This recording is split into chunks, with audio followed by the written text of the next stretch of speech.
Chairman साहब ये बता दूं, अगर जमान पार का गेट गिर सकता है, अगर जमान पार की दीवार गिर सकती है, तो बिलावल हाउस की दीवार भी गिरेगी, तो जाती उम्रा की दीवारें भी गिरेंगी। अगर हमारी माए बहनें महफूज नहीं तो किसी की नहीं रहेंगी। ऐसा नहीं हो सकता कि आप इस तरह बर्बरियत करते रहे। एक ऐसा शख्स जिसपे 140 के करीब पर्चे हैं, सारा दिन सुबह से लेकर शाम तक हम जमानतों के लिए रुलते हैं, आप हमारे घर पे चढ़ाई, ऐसा नहीं हो सकता।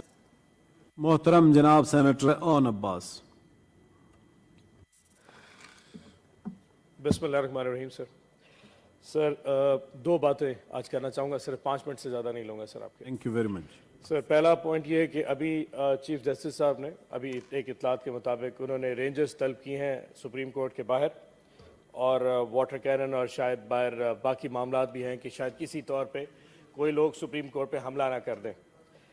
मैं जनाब की पीछे लेके जाना चाहता हूँ सर। आज से 26 साल पहले 28 नवंबर 1997 को यहीं करीब सर पंजाब हाउस पे 1000 के करीब कुछ कारकुनान इकट्ठे हुए, नाश्ता कराया गया, खाना खिलाया गया सर।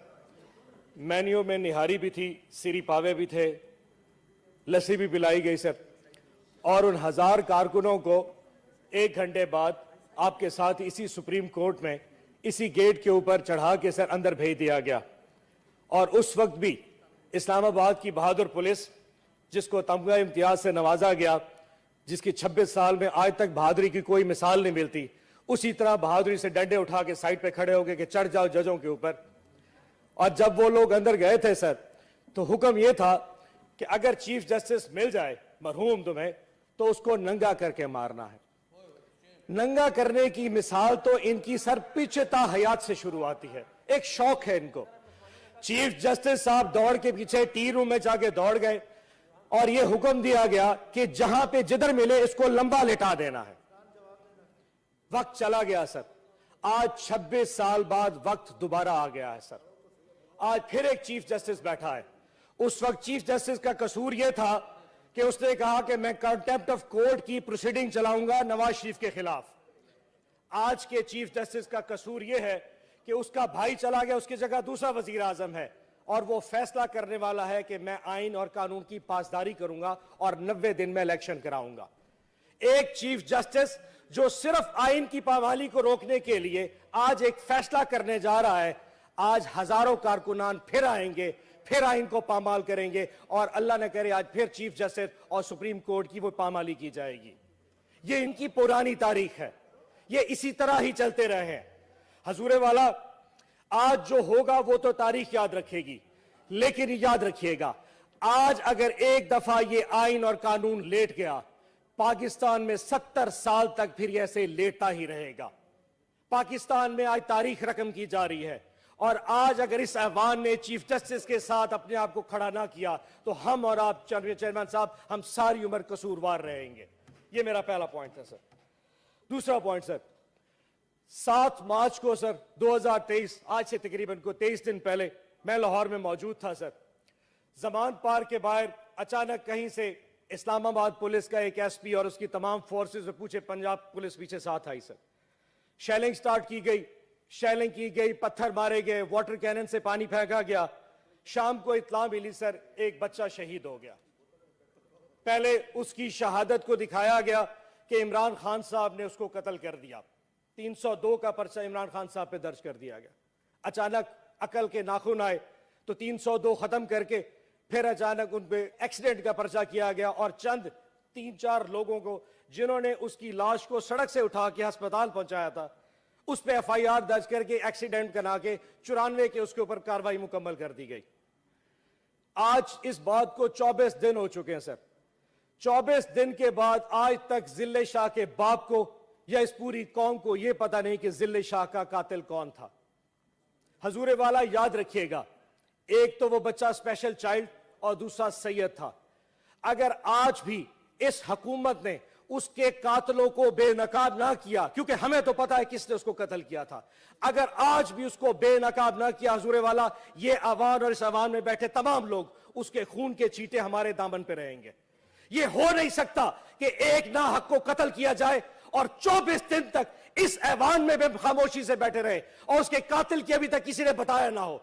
वो शख्स 15 साल से इन सड़कों पे नारे मारता रहा, नया पाकिस्तान बनेगा। और 7 मार्च को किसी ने कत्ल किया, शहीद किया, और आज तक किसी ने नहीं बताया कि उसको शहीद करने वाले कौन था। एक एक्सीडेंट का पर्चा करने से हम लोग छूट नहीं सकते। 14 मार्च की शाम को सर मैं अपना टाइम पूरा लूंगा। 14 मार्च की शाम को मैं जमान पार्क मौजूद था। फिर 4-5 हजार पंजाब पुलिस के दस्ते आए, खान साहब के घर पे हमला किया, हजारों वहां पे शेलिंग की गई, उनके प्लाट में, उनके घर में, वहां पे वो शेल गिरे, उनके कमरे के बाहर हम खुद उठा उठा के बाहर फेंकते रह गए। कोई तकरीबन 7,000 के करीब शेल मारे गए। काश इतने शेल कश्मीर में मारे होते तो शायद कश्मीर आजाद हो चुका होता। जमान पार्क में एक बहुत बड़ा दहशतगर्द था जिसको गिरफ्तार करने आए, लेकिन इतने बड़े मर्दे मोमिन मर्दे हक है, फिर भी गिरफ्तार नहीं कर सके, क्योंकि वहां पे 100 मेरे जैसे चाहने वाले खड़े थे। अभी खुश नहीं हुए सर। उसके 3 दिन के बाद वो शख्स पेशी के लिए इस्लामाबाद आया। वो शख्स पेशी के लिए जब इस्लामाबाद आया तो उसके घर के ऊपर चढ़ाई की, जहां पे एक निहत्ती औरत घर पे अकेली थी। उसके नौकरों को मारा गया, उसके खानसामों को उठाया गया, और घर पे ऐसी बर्बरियत और दहशतगर्दी की जिसकी मिसाल नहीं मिलती। चेयरमैन साहब, ये बता दूं, अगर जमान पार्क का गेट गिर सकता है, अगर जमान पार्क की दीवार गिर सकती है, तो बिलावल हाउस की दीवार भी गिरेगी, तो जाती उम्रा की दीवारें भी गिरेंगी। अगर हमारी माए बहनें महफूज नहीं तो किसी की नहीं रहेंगी। ऐसा नहीं हो सकता कि आप इस तरह बर्बरियत करते रहे।